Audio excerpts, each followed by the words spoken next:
Hello and welcome everyone to this launch live chat that we are going to do with the most prolific author of our times.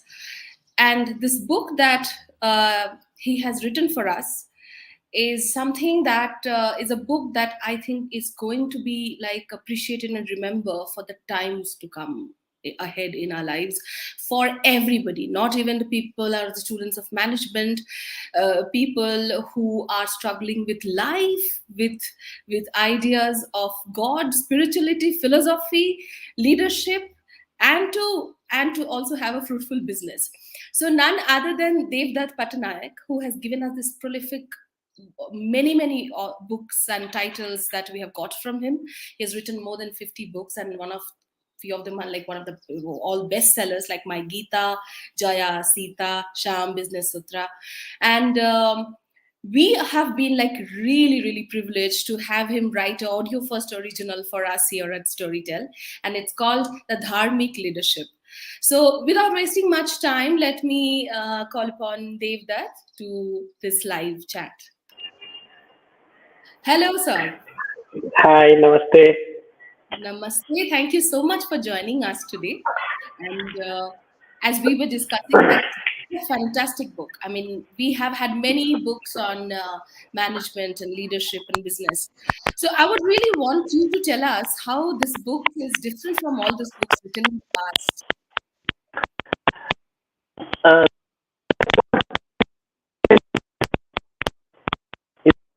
how There is a bit of a disturbance, which was not there earlier, though. disturbance? Is it better?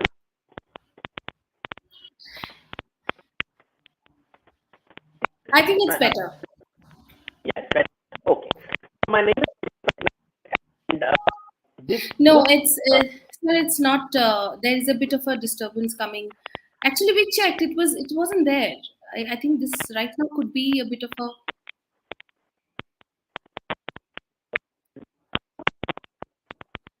Would you like to reconnect the Yeah, I'll just speaker? do Or, that. yeah,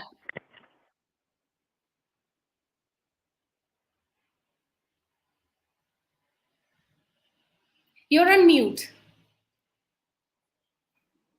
Hello, can you hear me now? Yes, we can hear you. I This think is this is much better. better. I will just Yeah, use this. It's yeah, safer because it's a direct. yes. So my name is. So just 1 minute. I will just making sure that everything is in order. The problem with nowadays with these things is we are always a little uncomfortable, and at least I am scared about these things.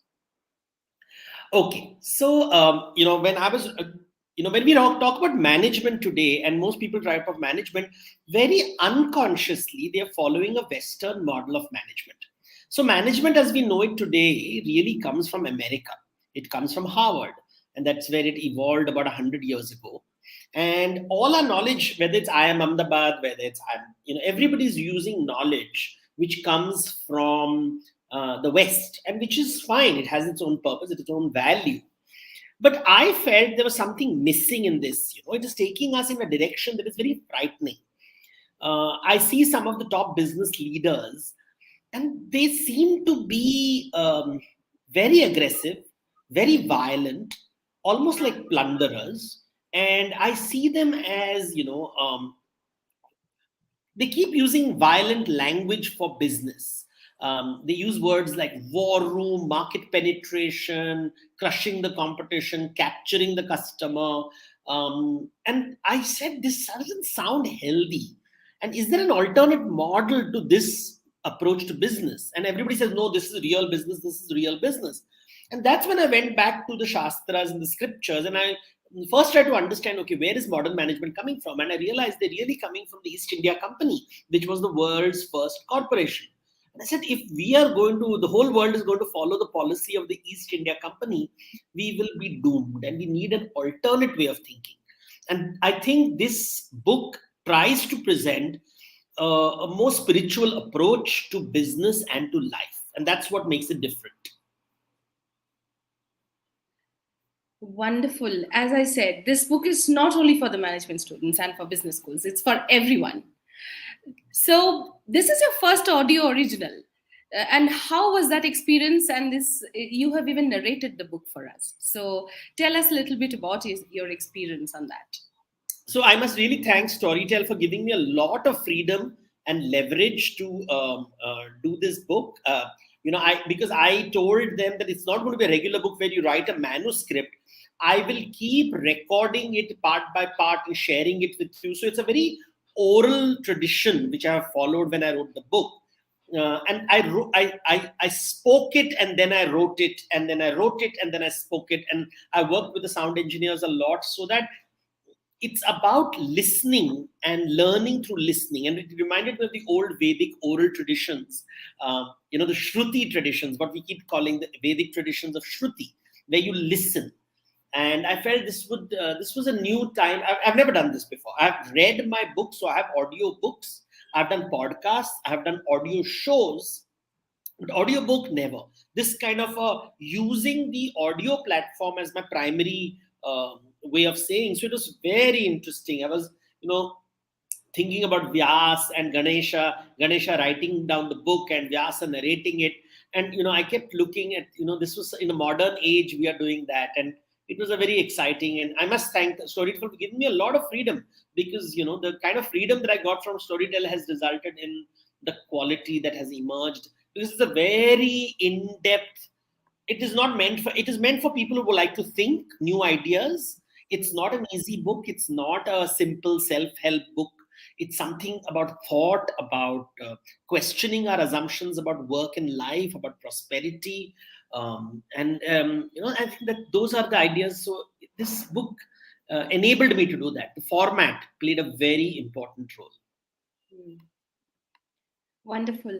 So it's called Dharmic Leadership. So we have had various definitions of Dharma before. So why connecting Dharma and leadership? Firstly, how do you define that and then connect it? Tell us. So, everybody has opinions about Dharma, but I like to go to data and facts and stories, because we have scriptures, right? So let's go to the oldest place where the word Dharma is used. The word Dharma appears in the Vedas, in the Rig Veda, but it appears less than 100 times, and it's not very clear what it means. What we know, it is something to do with stability, it is something to do with governance, it is something to do with kings. But nothing more we are not able to derive. It's something foundational, something to do with stability, governance, as I said, of kings, but it is not elaborated. The meaning is not elaborated in the Vedas. To get the meaning, the first place where we actually get the meaning is in the Shatapatha Brahmana. And the Shatapatha Brahmana is about 2,700, 800 years old, where the yajna is being explained. And there is a creation hymn in the Shatapatha Brahmana. And the creation hymn of the Shatapatha Brahmana talks about, how Prajapati is divided 16 times to create the world. And in this, he refers very specifically to Dharma in the northern direction. And they say, Dharma is in the northern direction. And these are esoteric verses. But for the first time, we get something concrete. He says, it is related to water and rain. When there is abundant water, there is Dharma. But when the water is less, the big eat the small. This line is there. So Shatapatha Brahmana, I get the first very clear indicator of Dharma being related to prosperity, and Adharma related to drought, and where the big eat the small. Now, this big eating the small is a very powerful idea in Sanskrit literature. It means Matsya Nyaya, jungle law, where the big fish eat the small fish. And in the jungle, in the forest, the big eat the small. Dharma is the opposite of it, where the big take care of the small. Very simple definition, which reappears in the Vishnu Puran, which was written in 500 CE. So you have in the Shatapatha Brahmana the story 2,700 years ago, and then you have 1,500 years ago. That is a gap of 1,200 years between the two, where in Vishnu Puran we hear the story of Manu saving the small fish from the big fish, the Matsya Avatar story. Matsya Avatar, the first avatar of Vishnu, alludes to Matsya Nyaya and says Manu establishes Dharma by reversing Matsya Nyaya. So my definition is not Devdutt imagining it. I am communicating what the Shatapatha Brahmana is saying, what the Vishnu Puran is saying. And if you look at some of the inscriptions in ancient Bengal near the Pala kings, they referred to Matsya Nyaya as a state of anarchy when the king and leaders did not exist. So that's my definition. So it's not Devdutt Pattanaik's definition, it is the definition of the Vedas. So now Devdutt Pattanaik's definition kind of now comes in when leadership is, when you put that idea of dharma in leadership. And in a world like ours, where we have only known the leaders are to be, as we discussed, it's a jungle. And then, as your book says, that initially we are all living like the big eating the small. So in this space, how does one look at this, and how does one even begin to practice, understand, and then apply? Like, how does it even start? So what does Devdutt Pattanaik do? He starts asking, where does this word leader come from? The word leader, as we know it, comes from the biblical mythologies, where there is a prophet, a pagambar, who takes you to the promised land. And that is how modern management is designed. So Elon Musk or Jeff Bezos, they all project themselves as saviors of humanity who are going to take us to a better world. They keep giving that in the lectures. All of them. You talk to any big guy around the world, you talk to any politician, you talk to any, they will always project themselves as a savior. Where does this model come from? Because this model didn't exist in India, because in India we inherited our titles and there was no savior concept. This idea of the savior, that I will save you, I'll take you to a better world, comes from people. So you find this in the biblical traditions, where Moses is taking the slaves from Egypt to the promised land. And this concept, so this leadership as an idea comes from, and everything in management comes from a biblical tradition. More than the biblical tradition, it comes from the Roman Catholic tradition. Because the Roman Empire, when it was threatened and it was crumbling, they adopted Christianity. So it's this mix. Roman Catholicism is a mix of Roman military ideas and Christianity. And in Christianity, so they use this word. See, when you read the Gospels, it's about kindness and generosity. You have this line, the blessed shall inherit the earth. So it sounds very much like the Dharma of Hinduism. The meek shall inherit the earth. The mighty will suffer. There is this gospel conversation. However, when you read St. John's Revelation, it sounds like a military war against devil and demons, and it's going to go to war, and the leader is going to take you and destroy the evil forces. And that is the language that I find in modern management. Dog eat dog world is a word that everybody in the corporate world uses. And I'm like, who said so? Who created this idea, which has now become hegemonic, that I have to plunder in order to survive? I have to kill people, destroy people. Everybody's after me. There are predators everywhere. It's a kind of a paranoia. You see politicians also doing that. They create this paranoia that you are under threat, your market is under threat, the competition is going to overtake you and overshadow you. You have to fight, and this kind of restless negative energy that is being projected is not natural. It's coming from a cultural idea. And as I said, I can trace it to the East India Company. I can trace it to the Roman military. I don't find this in, I'm saying there were other cultures in the world. And now a lot of archaeologists are talking about it. There is a book out there in the market called Dawn of Everything, which is challenging this assumption that this plundering mindset and this idea of the world is this evil place and dog eat dog world is something that we are being brainwashed with. There is another way of looking at life. And are we allowed to talk about the alternative? And ahimsa management and dharmic leadership is about that. That's what Devdutt is bringing. What is Devdutt bringing to the table? He is saying, I have seen a model which is there in the market, which is taught in every business school, in IIMs, it's taught everywhere, and it is coming from a Western tradition. I'm not saying it is bad. I'm saying it is one way of looking. There is an alternate model, and I have been thinking about it for the last 15 years. Now it is refined. This book is a very refined version of ideas that I have mentioned in my Business Sutra, which was written about 10 years ago. But this is a far more refined and far more forceful argument, in Business Sutra, I was being a little kind, and I was like, I was being more generous. But I think in this book, I'm being more strident, and I'm saying, no, if we carry on with the modern Western management, we will destroy the climate. This is what is happening around the world. We are going to create social inequality, which is happening around the world, and we are going to create mental distress and this epidemic of depression, which is going on everywhere, and nobody's talking about it. And we are actually creating apps and software which is designed to make you an addict. And I think this is the time when everybody in the world is saying, hey, let's pull back and ask some questions. And that's where I'm coming from. I'm saying that there are alternate ways of thinking. I think this is a fantastic time also to kind of bring about or propose this idea, because people are getting more and more aware, I think, and wanting to try out something which has not been tried before. And I think here is where dharmic leadership comes in, where people can look at this whole structure of engaging with the commercial world in a different way. But we are talking about thousands and thousands years of conditioning. We are talking about the fearfulness, insecurities. We are in a time where there is employment, and we know people with employment, there has always been this term called performance-driven KPIs and this and that. So where does, again, ahimsa is a concept that you have brought in here.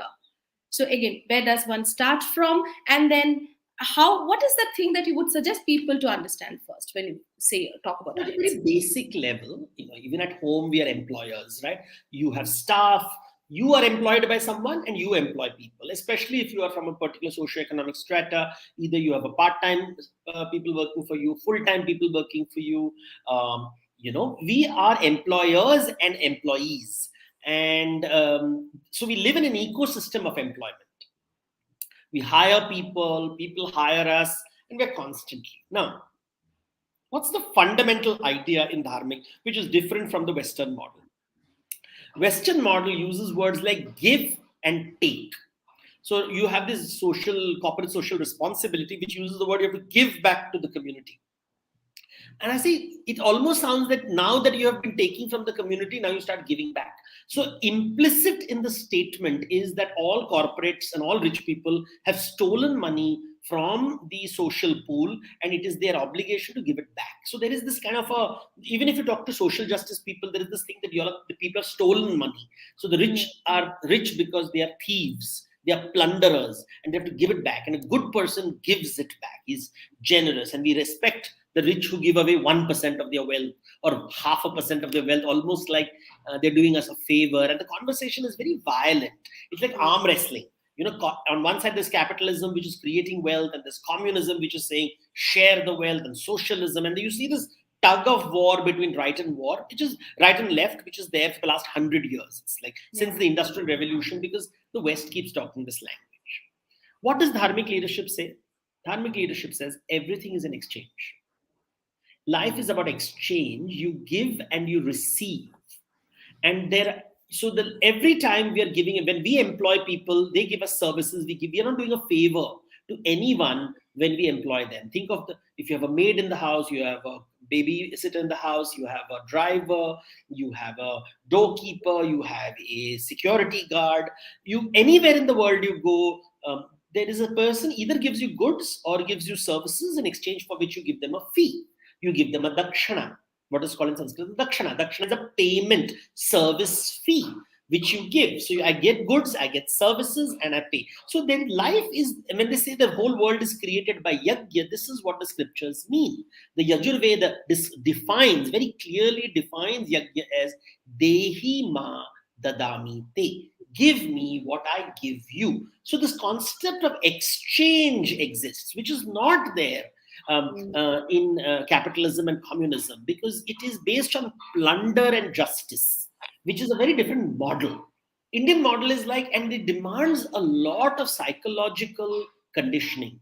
You have to, because you can pretend to be this great helping people, but you're not really helping people. Your motivation is to dominate people. You genuinely, in your heart, you want to be the richest man in the world, so you can control and dominate people. And the Shastras are very clear that this is Asura Prakriti, this is Deva Prakriti, this is going to create violence. This doesn't elevate you.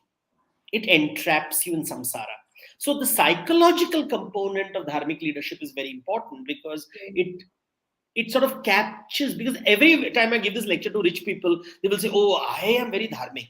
I do a lot of exchange. And I'm like, no, you're lying to yourself. Don't lie to yourself.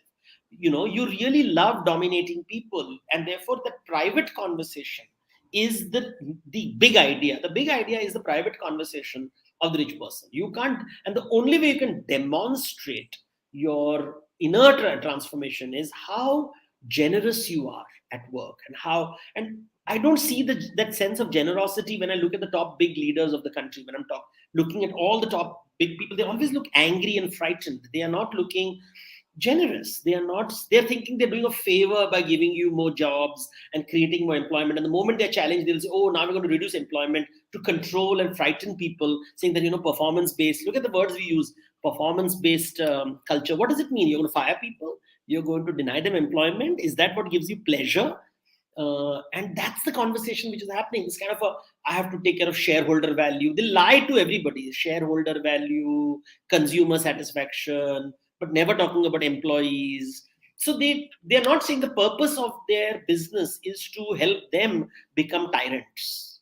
The purpose of their business is not to create a happy world. And that's important. Why are you doing your business? Why do you want to lead? Why are you in the position of power? These are conversations which the book talks about, the psychological part of it, which is not part of modern management. We just assume everybody wants to be an alpha predator. And that's the model, right? Alpha predator, the lion, the tiger who dominates. And that's the symbol that kings would use in ancient India. Lions on top of elephants and this whole powerful being. But that's not what Dharma talks about. Dharma talks about exchange, yajna, which is symbolized by the chakra in our Indian flag, the Indian national flag. Nothing is up, nothing is down, everything keeps rotating again and again and again to create a good society. How wonderful. I am really, really looking forward to many more people listening to this book and kind of come and it kind of becomes a revolutionary thing, in the space of business and leadership. You have actually very beautifully connected, as you said, yagna with the management space, where we are talking about a business deal which is benefiting for both the parties or all the parties involved. But here we have the basis of business we have always learned is like how to make the most of it.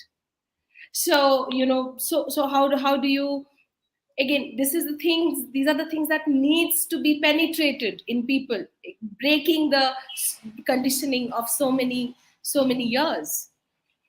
So around the world, family businesses are the most successful businesses in the world. Around the world, it has been recognized. Not family businesses have always been successful, there is a trail of thought about longevity. It is about talking in terms of how do we last, sustainability. The individual family says, we have to create a business which is sustainable business model. Plundering doesn't create sustainability. It creates violence, does not create sustainability. You will collapse eventually. You cannot, by exploiting your neighbors, the tyrant is creating enemies, and the enemies will one day destroy. So look at America. It was one of the richest countries in the world, and suddenly now it is saying, make America great again. What went wrong? How can the richest country in the world have so many poor people, so much anger, so much of poverty? What has gone wrong? It's the richest country in the world. You had developed economies. Everybody talked about developed economies 10 years ago. And now they're talking about recession. They're talking about we don't want immigrants. We don't want people from other cultures entering our cities. They're taking away our jobs. So something has gone wrong in the model, because the model was designed that I will be big, you will be small. I will be powerful, you will be powerless. I will control you and you will submit to me. This model is a very foolish model. It works for a short, it is not sustainable. Sustainability happens when you create an ecosystem of continuous trade, not an ecosystem based on raid. So you look at the cultures today around the world, how countries behave. Countries are behaving like raiders. I have to take care of myself. Europe is saying we have to take care of Europeans. India is saying we have to take care of Indians. China is saying we have to take care of Chinese. Everybody's doing, this is Matsya Nyaya at work. Nobody is saying, hey, we have to help each other. How do we figure out a way to help each other? Look at politicians. They only want to destroy opposition, forgetting that opposition is part of your family. It is like brothers fighting brothers, making brothers bankrupt, and you're like, wait a minute, your family. I mean, yeah, you have a disagreements and you get angry, but what you want is the ahankara. The ahankara is saying, I love when everybody bows to me. Ahankara is not dharma. Dharma is not about winning, it is not about succeeding, it is about creating an ecosystem of transactions and trade where everybody is able to fulfill and create the opportunities for themselves and others. And you emerge as a higher person. It is a journey from what, in mythological terms, it is journey from Indra to Vishnu. This journey from Indra to Vishnu. Indra lives in a Ran-bhoomi, in a battleground. Vishnu lives in a Rangabhoomi, a performance space. Rangabhoomi is a garden, is a performance space where you're performing, but joyfully, creating joy. This is the model. So all of us today are talking the Indra Ranabhoomi model. And what the book is proposing is there is another way of doing it, also based on prosperity, but it's not about sharing. It is just being practical. It's about goods, services, and taxes. GST. So it's very simple idea, really, when you think about it. But the big bottleneck is the ego.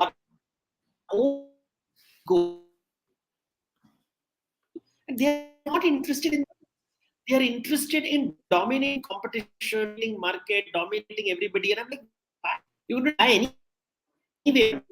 And nobody will remember you 20 years from today. So where's this madness, the psychopathy coming from? And we are not calling it out. It is psychopathy.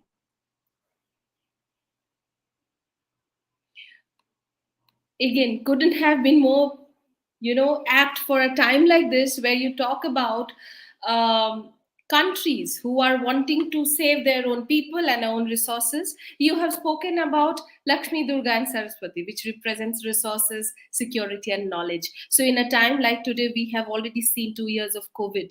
We have seen a war. We are just witnessed it. So, talking about resources, security, and knowledge, please tell us, please enlighten us about this, how the world should look at it. So, when I ask people, what do you really want in life? They all say, but then I ask rich people, they also say we want a lot of money. So the poor people say they want money and the rich people really want money. But when I actually interact with them, I realize what they enjoy is power.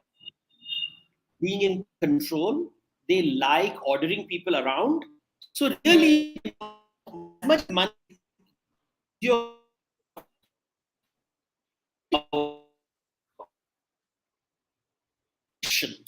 it's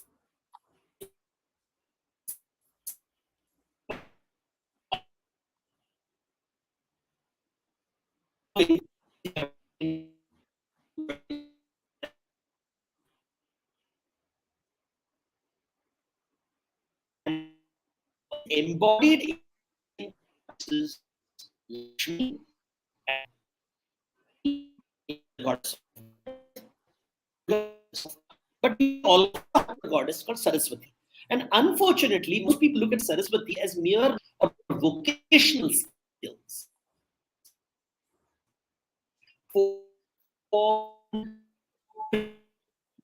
But that's only basic or lower form of Saraswati. Above that is the idea of who am I as a person. It is what is called Atmagyan, understanding yourself, self-realization, understanding what the world is all about. What is the purpose of life? What is called philosophy? This is not taught in business schools at all. They use words like liberal arts and they use these fancy terms like liberal arts. Go to students completely lost. Why are we studying this?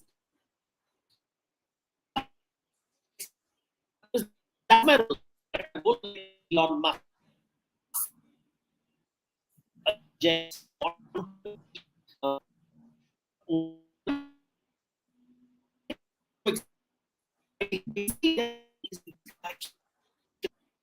The control is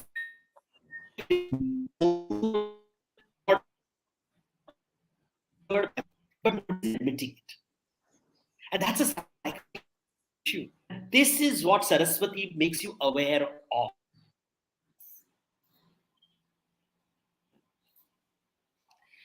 I would like to interrupt a little bit. Can you see me properly or hear me properly?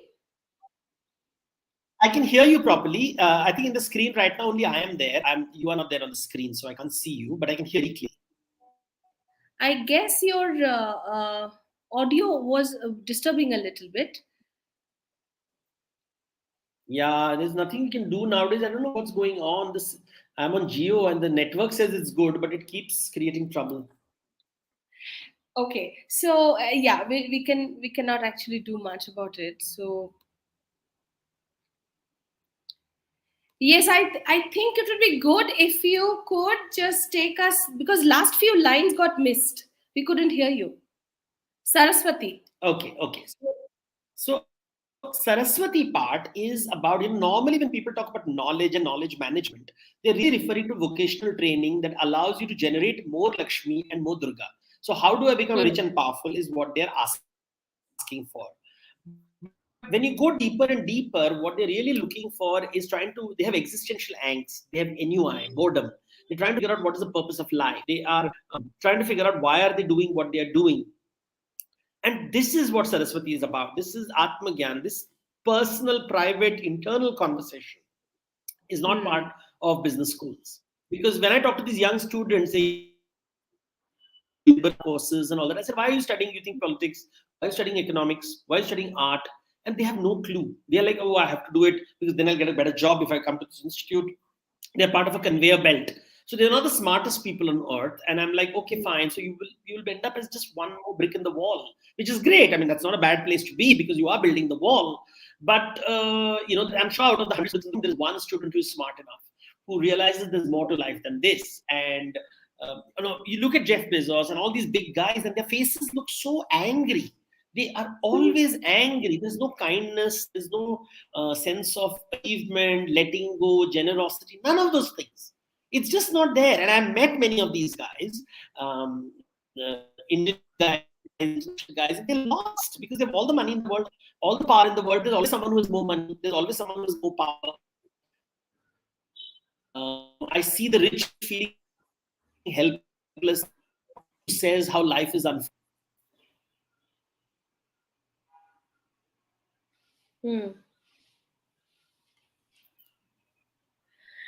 I kind of agree with you. The connection is bad, is it? I think now it's back. Now it's back. I kind of agree with Jeff because, and I Focus's face looking angry, because I think that's the space they're all in, all the big CEOs and the MDs of the world, that they have to take over. They are celebrated for that. You see the face of Mark Zuckerberg. They are always as if under this kind of scheme. They are under siege because they are also fighting these wars. Right? They genuinely believe they genuinely believe dogs are them. They believe that rat race, and they genuinely believe that with all the money in the world. And I keep saying, oh my God, that kind of wealth, you're still in the same stressful situation that someone with no job. So how does the wealth and power make you different? Because you're saying exactly the same thing what those poor people are saying. The poor people want money, the rich people want money. Poor people want power, people want power. So I'm like, okay, so what's shifted? What's shifted? Nothing. And 10 years of working with rich and powerful people was like a little human being. As I said, sitting in a private jet telling life is unfair. It was an epiphany moment for me.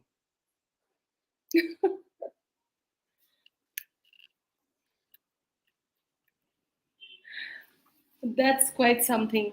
But tell me, this whole concept that you're proposing to the world today, and to the people who are so inspired and influenced by this Jeff Bezos and Mark Zuckerbergs of the world, empathy plays a very important role for them to even begin to understand dharmic leadership. And how do you think that kind of begins, and where does empathy generate from? See, the happiness courses are the most successful courses in Harvard. Everybody wants to have happy, but they are saying, I want to be happy without having empathy.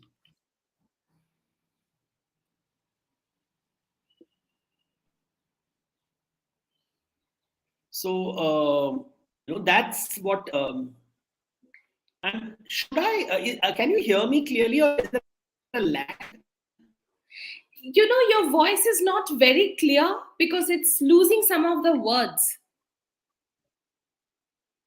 So should I just stop the video, or maybe, and then we can just use the audio?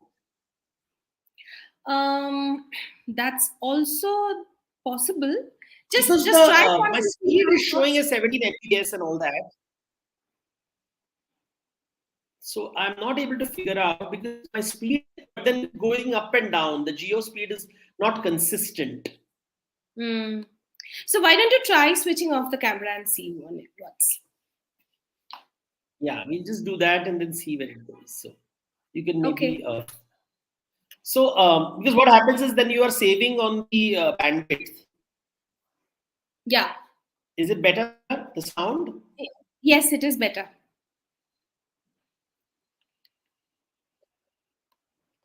Yes. So what is happening is that what I'm saying is that I'm not proposing anything. I'm not saying that my old models are wrong. There are alternatives out there. And you can choose not to have empathy because you want to be an alpha predator. That's an option. You can have an option of being the alpha predator and maybe succeeding at it also. But there is another alternative. Not everybody wants to be an alpha predator. Somebody feel, oh, there's only one model in the world. And this book is it's not meant. They would like to be queen bees. People would like to aspire to be the alpha predator. My book is not meant for people who aspire to stay animals, but those who want to experience being human.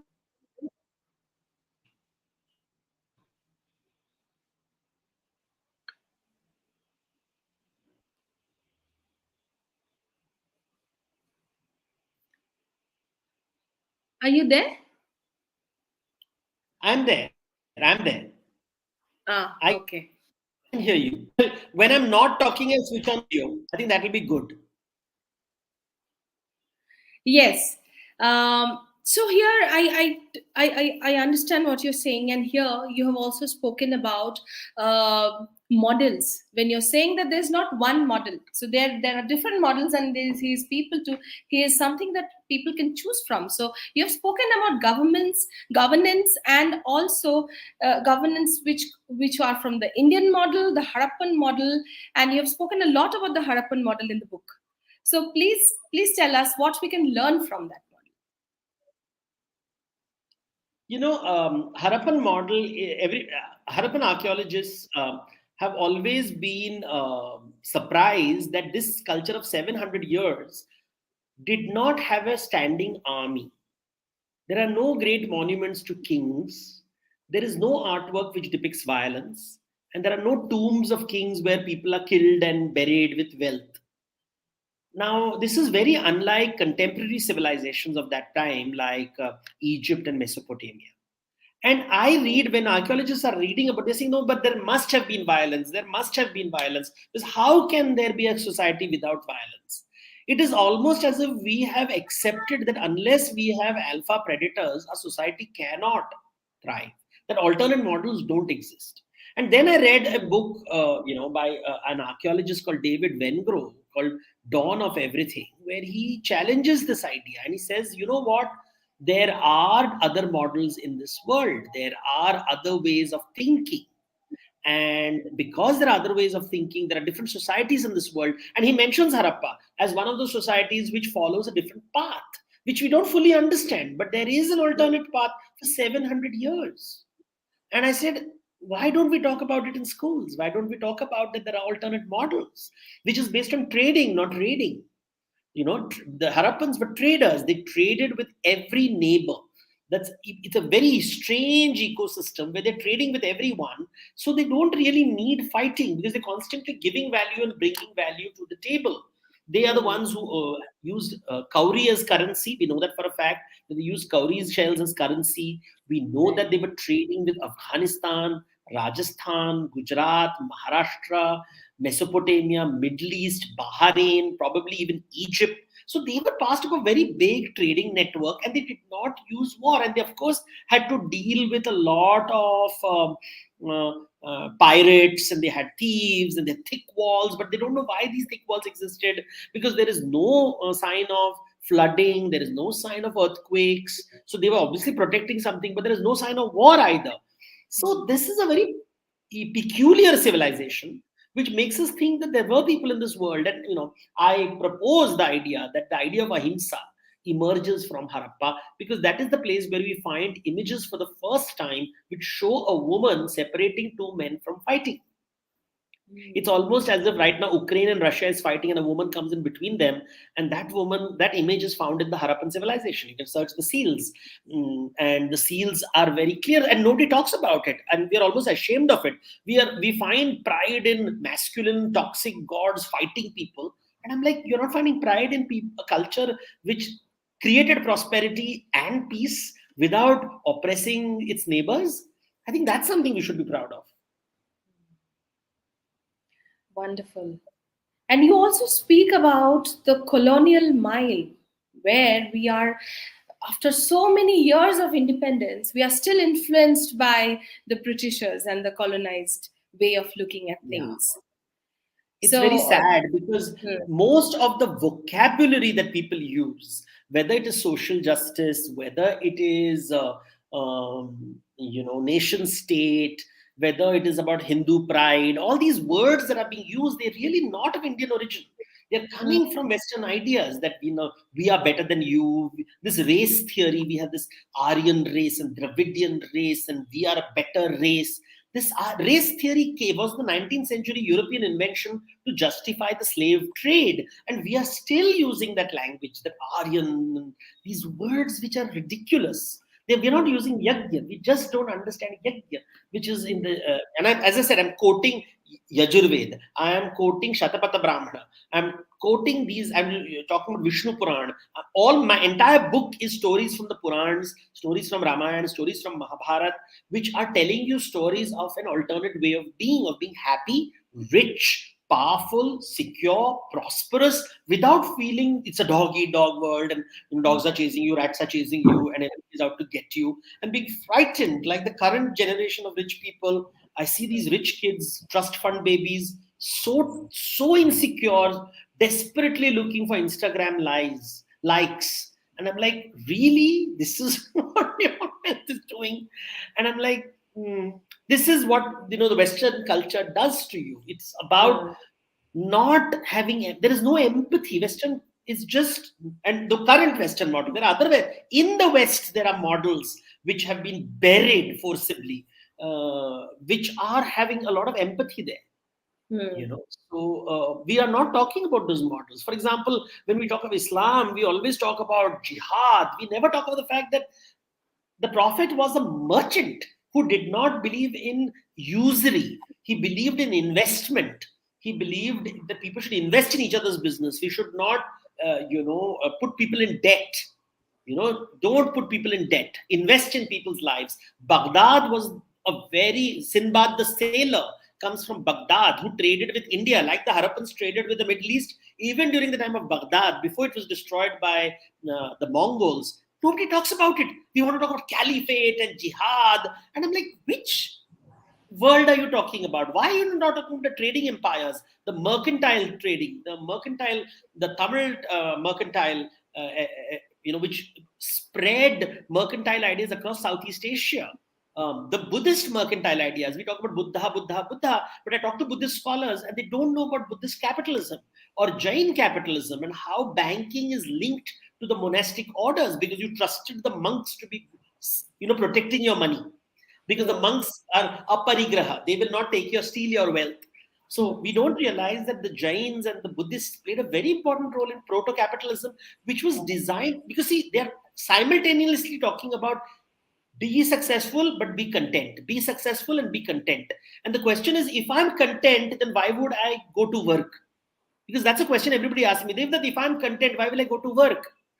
I'm like, because the whole world is not content. It's a question which Shiva asked once Parvati, that why should I live in the world? I am happy. I don't need food.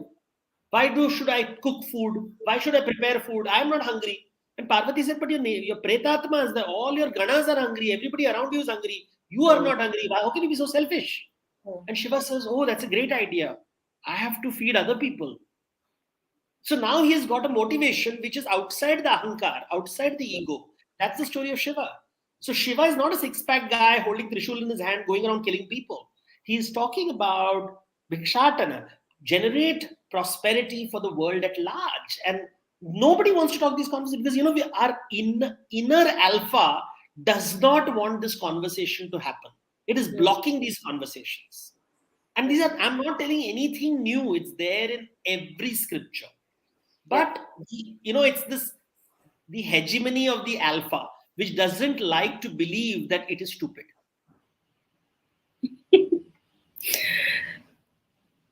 Do you see a change in the trend since the last 50 years or 100 years of this thinking?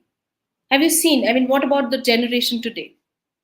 So the earlier generation would be very instructive that you should be humble, you should be simple, and if you look at the 50s, 60s conversations, goodness was based on an instruction. It was not based on realization and wisdom. So, sadha jivana uccha vichar, this kind of dialogue which was told by a socialist mindset, be simple, be ordinary. And people were hungry, they wanted more. So aspirational generation comes out. And that's the 90s and when the liberalization takes place. And I saw everybody kept using the word aspiration. And I said, aspiration matlab bhuka rahega. Aspiration is hunger. So one group said, don't be hungry, be content, be content. The other said, be hungry, be hungry. Nobody asked why. Why should I be content and why should I be hungry? For both. Why should I be content? Why should I be ambitious? Nobody is having reflection. It's all instruction. You're being told. First, the socialists told you to be content. So my fathers and my grandfather's generation were told, be content, be happy with what you have. My generation was told, you should have more, have more, have more. Okay, I have more now. Now what? Have more. And I'm like, really? Because, I told you that this book has really come out of my experience of working with rich and powerful people and just seeing how tragic it is, because we genuinely believe successful people are smart. They are not smart. They're just successful. Success is one thing. You have a lot of money, you have a lot of power. It doesn't mean you're happy. It doesn't mean you're a nice person. And this is what is the shift I'm seeing that people, why is that if you're so rich, we have more wealth today in the world, and people saying, oh, social justice is the reason. No, why is there mental depression? Why is there social inequality? Why is there climate change? So the Prakriti is bad because climate change is happening. Sanskriti is bad, social inequality has happened. And your psychology, your manasthiti is bad because there is depression all around us. All of us know friends who are on antidepressants. Right. Something is going wrong, right? What has this capitalism, socialism? What are they doing? In America, children are gunning children down.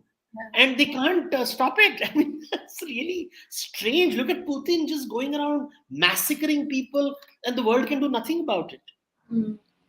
No introspection. The Orthodox Church supports Putin.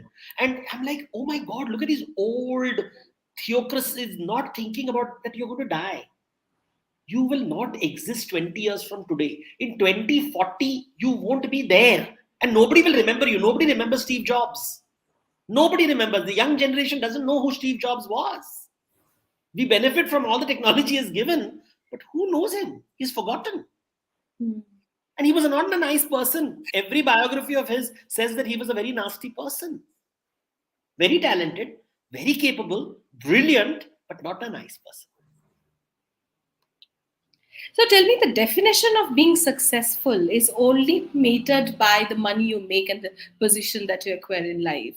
So this book kind of aims toward changing that conception in people's mind. See, Kuber is rich, Vishnu is also rich, Indra is also rich. Right? All are rich, but you worship only Vishnu. You don't worship Indra, you don't worship Kuber. Kuber is a yaksha. Sone ki Lanka, Ravan has Sone ki Lanka. You don't have temples for Ravan. You must say, oh, I admire him because you love power and you love people with private jets.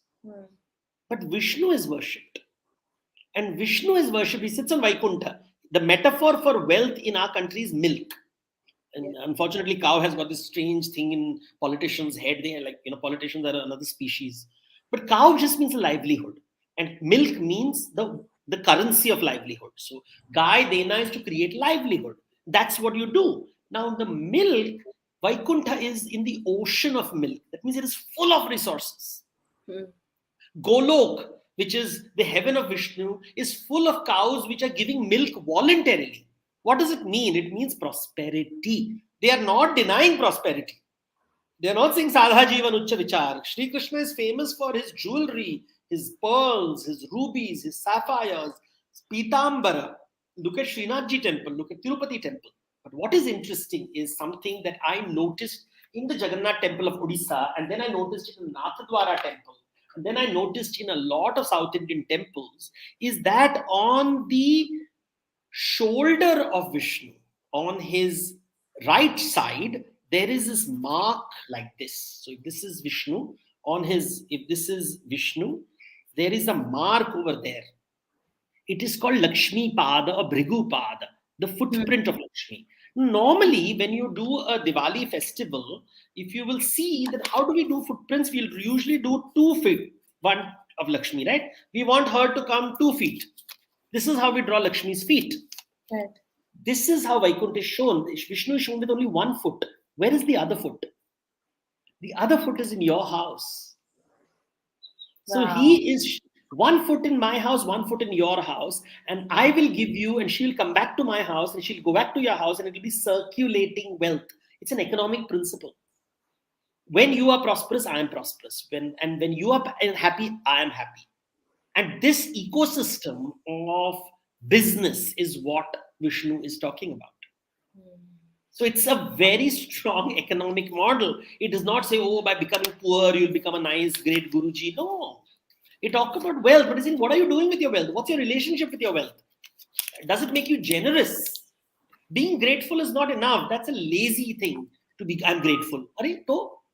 A rich person says, I'm grateful. So what? What does it make? You're just relieving yourself of the burden. What are you doing with your money? Are you reinvesting it in the larger society? India has the maximum number of billionaires, and India is a poor country, which means something is wrong. You have not created Vaikuntha.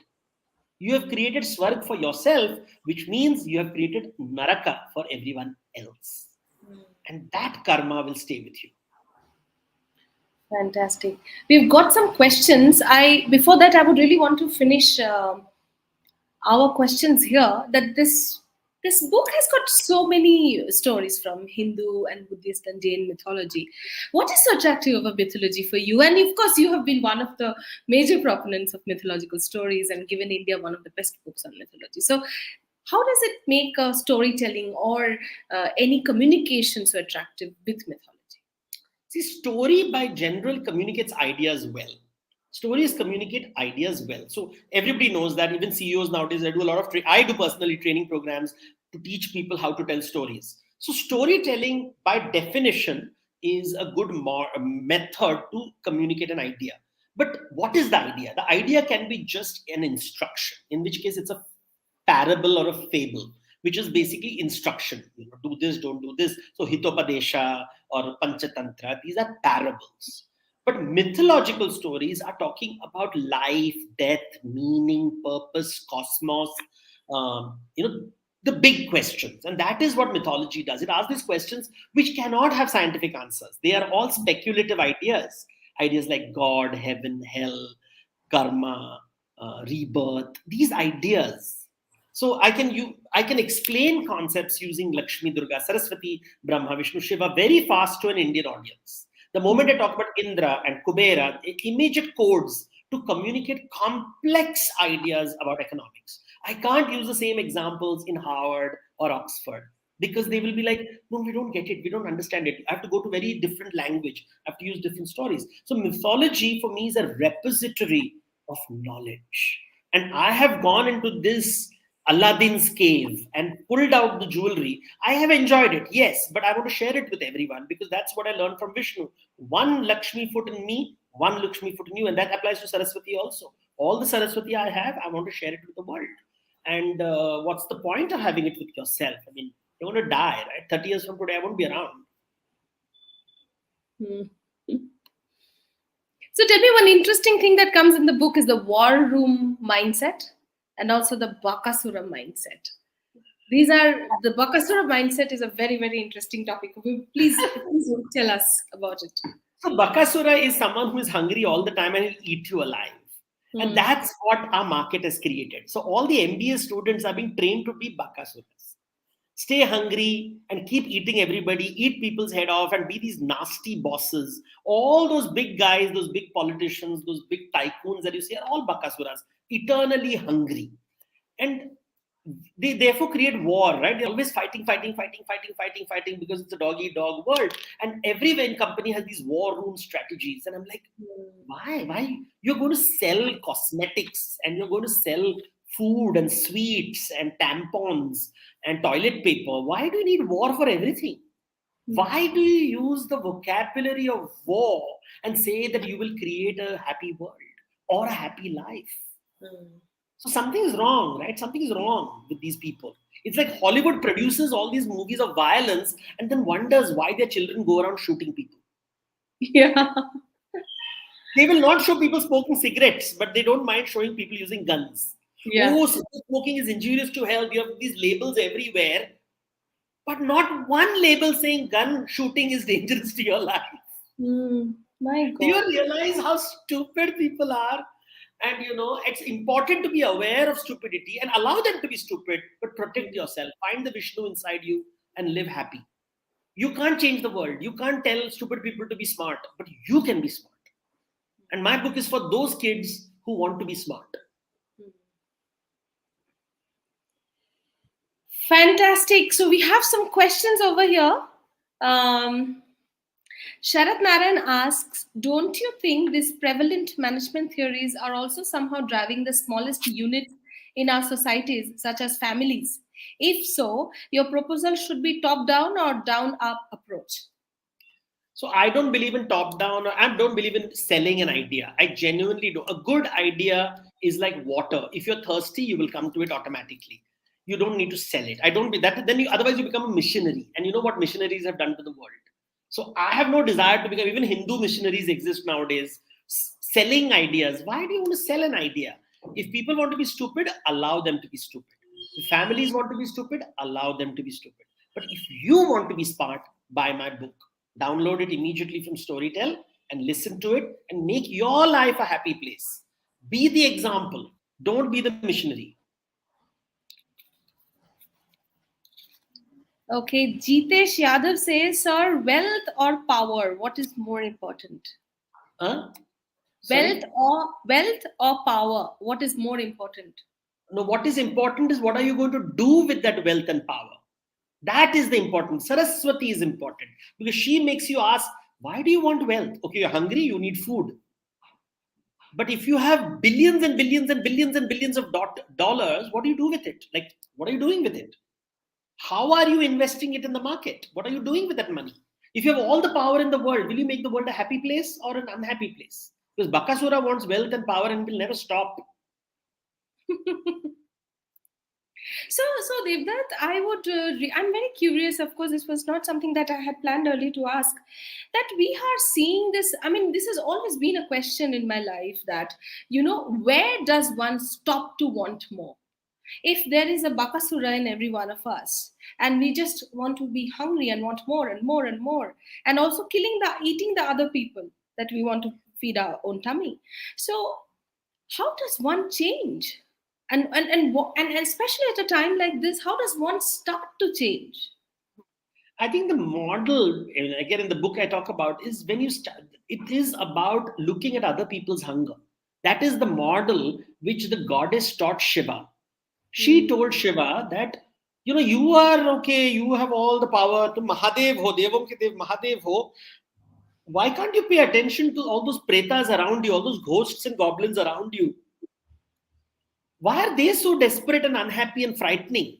You seem to be cool and composed and happy, but everybody around you is unhappy. So can you pay them some attention?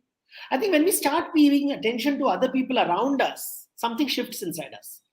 We start seeing, and empathy is very difficult. Because most of the time we look at others as opportunities and threats. Right. We are trained to look at our neighbors, our friends, our families, our team members, even our parents and our siblings and our children as opportunities or threats. We love them if they are opportunities. We hate them if they are threats. We don't see them as people. We don't see them as a hungry and frightened people wobbling through life like us.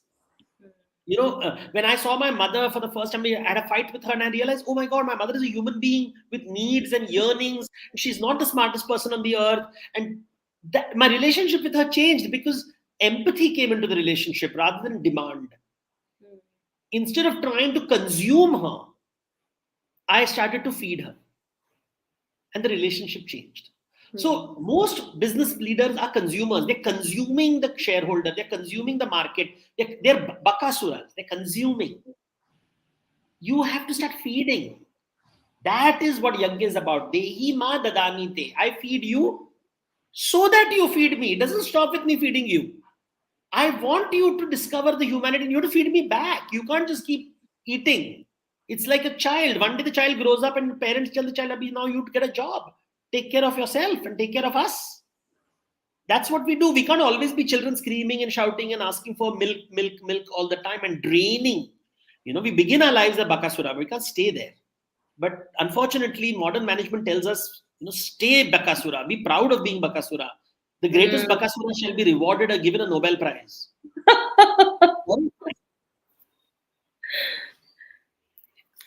Okay, so we have another question here. Do you think India will undergo major changes in the coming 50 years? I don't know about India. I talk about people. I never talk about large things. This is all missionary thinking. Dunya ko badalna hai, dunya ko badalna hai, desh ko badalna hai. Only politicians who are extremely cunning use this language. I would rather, what are you going to do with your life? Will you 10 years from today be rich, secure, generous? That should be are you going to be rich? Are you going to be secure? Are you going to be generous? Keep those three goals that's your Tri Ratna. And forget about what will happen to India. India will manage and the world will manage. Focus on your lives. I will change the world and all that. If you want to be a politician, great. But otherwise, be more practical. Focus on yourself. Be a little selfish. And I think this one drop of wisdom in us, a small change will take it to a big way. Take it in a big way. Even Krishna, I always tell people this example. Krishna could not stop the Kurukshetra war. Why do you think you can?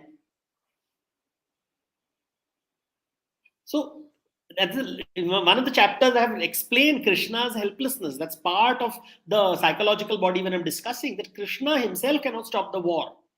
So we are humans. It's okay. Even God on earth could not stop the war. Okay, Priyesh Shah asks, as most of the leaders are Bakasuras, can empathy really bring change? Ask yourself, are you Bakasura? That is the more important question. Because if you're always looking at others and, that's opportunity or threat. So I see the boss as a threat and say he's the Bakasura and I want to protect myself. The question is, what are you doing with the Bakasura inside you? That's my book is very personal. It's a personal journey. Because as I said, you can't transform a Bakasura. He has to transform himself and become Bhima. What does Bhima do? He defeats Bakasura, but he also asks food from the village. It's a two-way traffic. He says, I will protect you, but you have to feed me. Dehi ma dadami te. He's not just saying, I'll protect the village and that is my selfless service. No. He says, let there be a transaction. I give you service of security and you give me goods as payment. So there is this trade which is happening. So Bakasura, the raider, has been replaced by Bhima, the trader. When we see Bhima, we think of a warrior. We don't see a trader. The story is such a powerful one where he says, I will eat the food that you made for Bakasura. I will protect you from Bakasura. Now there's a Dehi ma dadami te. So if they want him to stay in the village, they have to keep feeding him. And as long as he protects them from Hidimba, he protects them from Jatasura, Kirmira, many other asuras come. And finally, Hidimba comes and says that, this fighting is not helping. Why don't I marry you? I'll take care of you. You take care of me. And she says, let's collaborate. So the story of Hidimba and Bhima is one of collaboration, but we are not taught that. We are only told, Rakshashi ke saath shadi kiya, and then TRP ratings will go up. And I'm like, that's story. The story is of collaboration. Fantastic. Well, then he asked when your Dharmic Leadership book will come in public. It is already in public. It's on Storytel, and it was released yesterday. So you must just download Storytel and start listening to the book. Which It's an is audio book. It's not to be read. It's to be heard, and there is of course the ebook version also. I don't know how that is obtained. You'll have to explain how that works. I know the audio files are there, and you can hear the audio files right now. Immediately, just log in and download it. And there's an ebook version of it also. So, Devdutt, your last words for this evening to your audience about Dharmic leadership. Download. That could not have been more apt and specific. Download. Thank you.